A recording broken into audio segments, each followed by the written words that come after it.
about power plant engineering.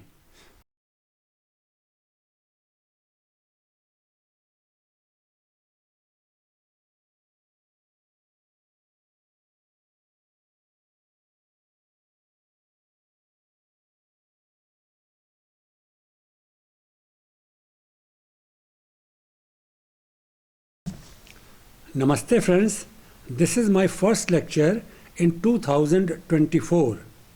I wish all the viewers a very happy and prosperous new year. May you attain new heights in your academic endeavor. As mentioned in previous lecture, compounding of steam turbines is done to extract thermal energy possessed by steam to maximum possible extent. When compounded, a turbine has multiple stages. This means more than one nozzle and more than one set of moving and fixed blades. These are positioned in series, may be keyed to a single shaft or may be fixed in casing. In these turbines, pressure of steam and its velocity is absorbed gradually and almost completely as it passes through different stages.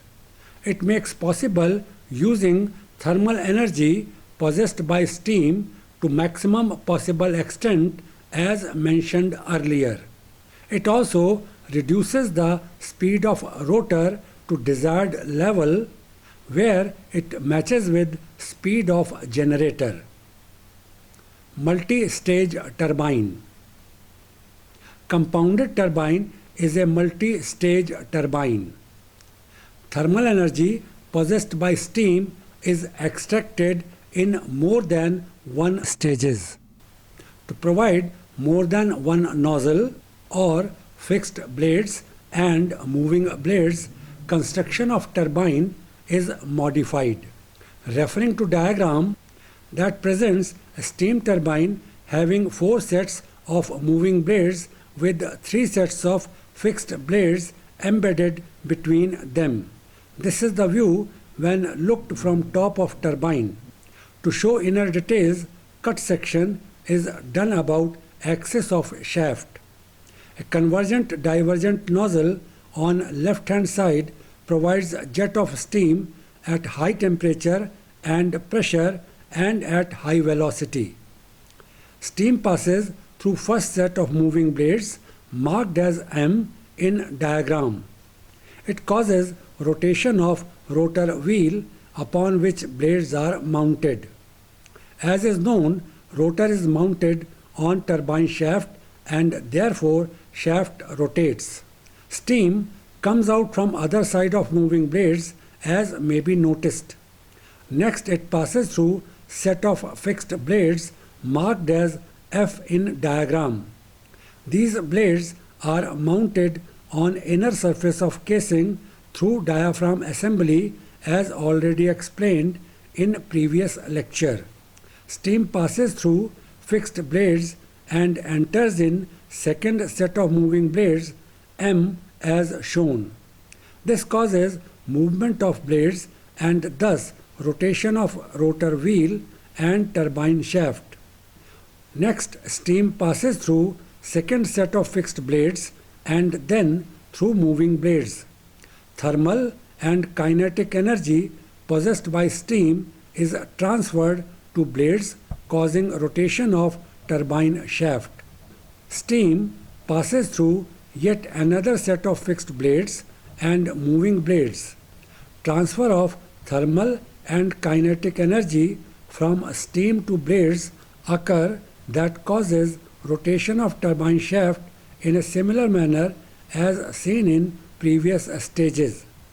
Finally, steam goes out of turbine as shown on right hand side of diagram.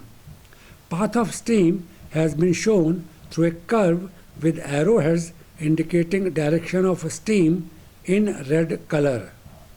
As already mentioned, compounding of turbines can be pressure compounding and velocity compounding. Third variant of compounding is combination of two known as pressure velocity compounding. Pressure compounding is also known as Rachou compounding to honor engineer Rachou who invented it. Similarly, velocity compounding is known as Curtis staging to honor engineer Curtis who invented it. In these variants of compounding, steam is handled in different manner. Now I would take up detailed discussion on these variants. Pressure compounding. As already mentioned, transfer of thermal energy from steam to turbine shaft in the form of mechanical energy occurs in more than one stages. In this process, pressure is reduced intermittently between boiler pressure and condenser pressure. Referring to diagram that presents a multi-stage turbine. It has 4 sets of moving blades mounted on rotor. As may be noticed, rotor is mounted on turbine shaft. In between, there are 3 sets of fixed blades mounted on inner surface of turbine casing through diaphragms. These act as nozzle. Through a cut section, inner details have been shown. A jet of steam is provided by convergent-divergent nozzle shown on left hand side. It passes through moving blades and fixed blades alternatively. Path of steam jet passing through fixed and moving blades has been shown by red curve. Arrow indicates direction of steam jet. On the lower side of diagram, variation in steam pressure and velocity has been shown graphically. Variation in steam pressure is indicated by curve in blue color. Similarly, variation in steam velocity has been shown by curve in red color. As steam passes through convergent-divergent nozzle, its pressure drops as indicated by blue line and velocity increases as indicated by red line. Next, it passes through gap between moving blades. Pressure remains constant as indicated by horizontal blue line. Steam velocity drops as indicated by red line. This means loss of kinetic energy possessed by steam. The energy lost by steam is transferred to moving blades that causes rotary motion of turbine shaft.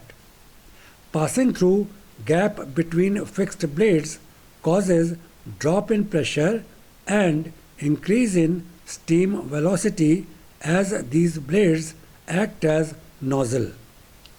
Next, steam passes through moving blades and transfer of energy occurs. The process is repeated in remaining sets of fixed and moving blades. Pressure of steam as it enters the turbine is boiler pressure P suffix B shown on left hand side. At exit, it is reduced and is taken as condenser pressure represented by P suffix C. This is because steam is sent to condenser next. Similarly, steam velocity at entrance is inlet velocity represented by V suffix I, and as it goes out of turbine, it is called exit velocity V suffix E. On horizontal axis of graph, A represents passage of steam through nozzle and B represents its passage through moving blades and fixed blades. There is a minimum possible gap between moving and fixed blades as already mentioned. Velocity compounding. The purpose of velocity compounding is again to improve the working of turbine. Here in this process, reduction in steam velocity occurs intermittently. referring to diagram that shows a multi-stage turbine. It has 4 sets of moving blades and 3 sets of fixed blades as shown. A cut section has been provided in diagram to give inner details. A convergent divergent nozzle provides a jet of steam at high velocity shown on left hand side. Jet of steam passes through set of moving and fixed blades alternatively. Path of steam has been shown with curve in red color. A graph shown on lower side of diagram indicates variation in steam velocity and pressure. Variation in steam velocity has been shown in red color and that in pressure has been shown in blue color. It enters nozzle with velocity V suffix I, that is inlet velocity. It may be noticed that steam velocity increases as it passes through nozzle. As it moves through set of moving blades, there is a reduction in steam velocity. It remains constant as it passes through set of fixed blades. Next, velocity decreases further as steam passes through second set of moving blades. The process is repeated in next 2 sets of moving blades. In the end, steam comes out with velocity V suffix E, that is exit velocity.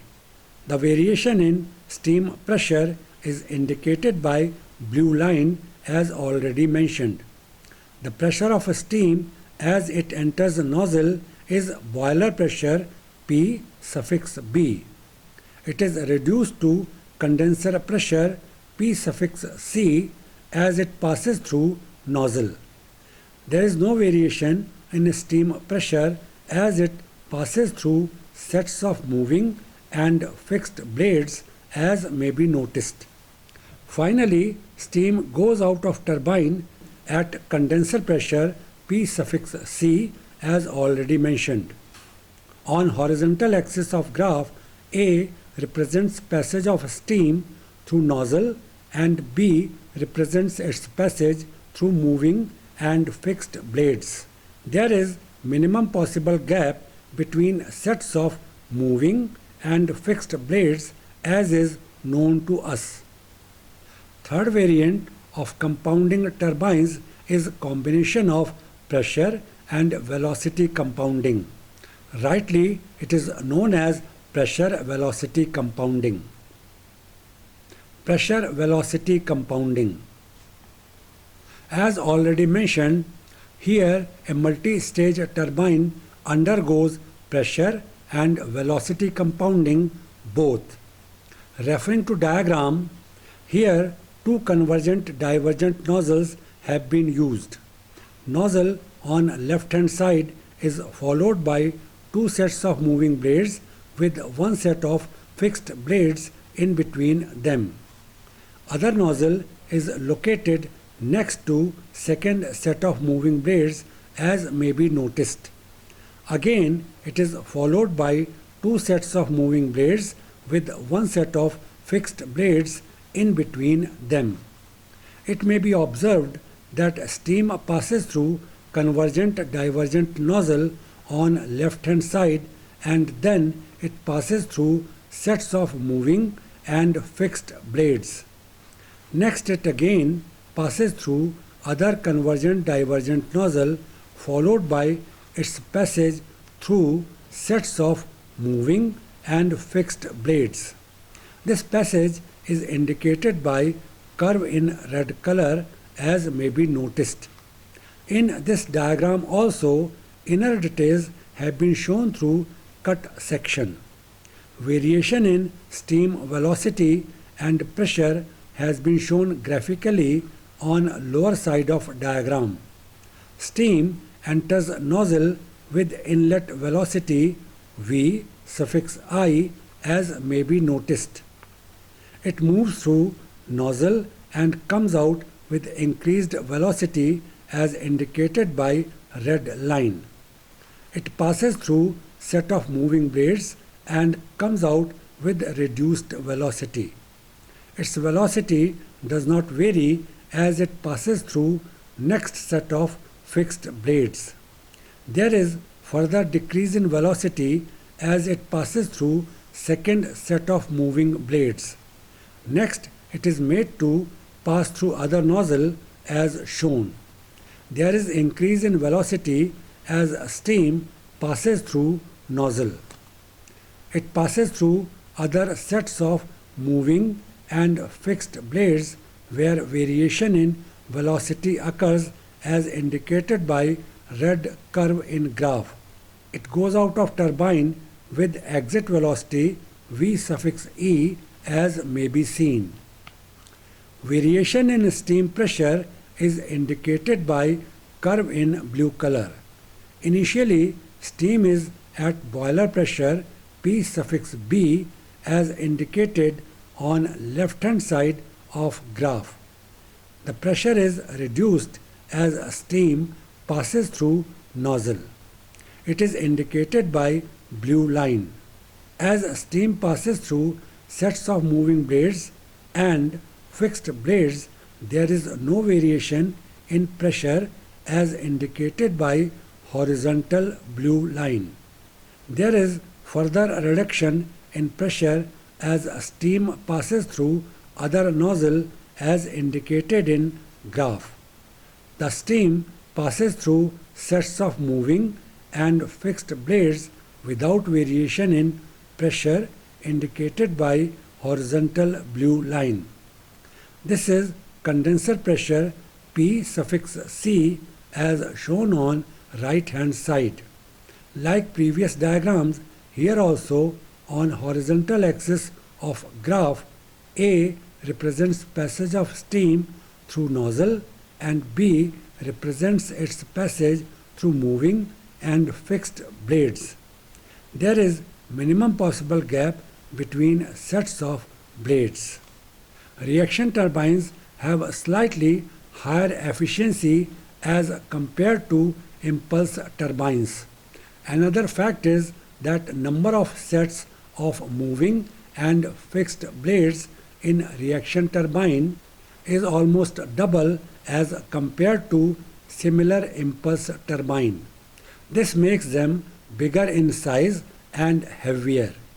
Steam turbines used in modern thermal power plants employ impulse and reaction both. The blades are designed in such a manner that variation in degree of reaction and impulse can be achieved. The blade of turbine is designed as impulse blade at the root and as reaction blade at the tip. Losses in steam turbine. These can be divided into losses occurring internally and externally. Internal losses are related to flow of steam, whereas external losses are losses that occur outside turbine. Internal losses. Steam before entering turbine passes through main valve and regulating valve. There is pressure loss as steam passes through these valves. It is approximately 3 to 5% of boiler pressure. Then there is loss in nozzle due to friction. This is due to frictional resistance offered by nozzle wall. Formation of eddies and growth of boundary layer also cause losses. Loss occurs as jet of steam strikes against blade. Loss occurs as soon as jet impinges on blade. Then there is frictional loss as it moves over blade surface. There is loss as jet of steam turns over blade surface. Shape of tip of blade and its thickness causes loss known as wake loss. In addition, loss occurs due to friction between rotor wheel and steam. Loss also occurs due to leakage through clearance between moving blades and casing. Loss due to leakage through radial clearance between shaft and casing is yet another loss in steam turbine. Suitable measures are taken to minimize these losses while designing turbines. In multi-stage turbines, loss also occurs as steam passes from one stage to other stage. It is termed as carry-over loss. In addition, there is loss occurring due to energy possessed by steam at exit of turbine. This is known as residual loss. External losses. Losses occur outside steam turbine also. Part of thermal energy is lost to surroundings through radiation. It is prevented by using suitable insulations. Still, this loss may be around 2 to 3%. Efficiency of turbine. Thermodynamic efficiency is considered for steam turbines. A small single-stage turbine has an efficiency of about 40%. Multi-stage turbines used in power generation unit with capacity less than 1000 kilowatts has an efficiency of about 65%. The efficiency of turbine used in bigger units may be even more than 65%. Here I conclude discussion on steam turbines. Thanks for watching.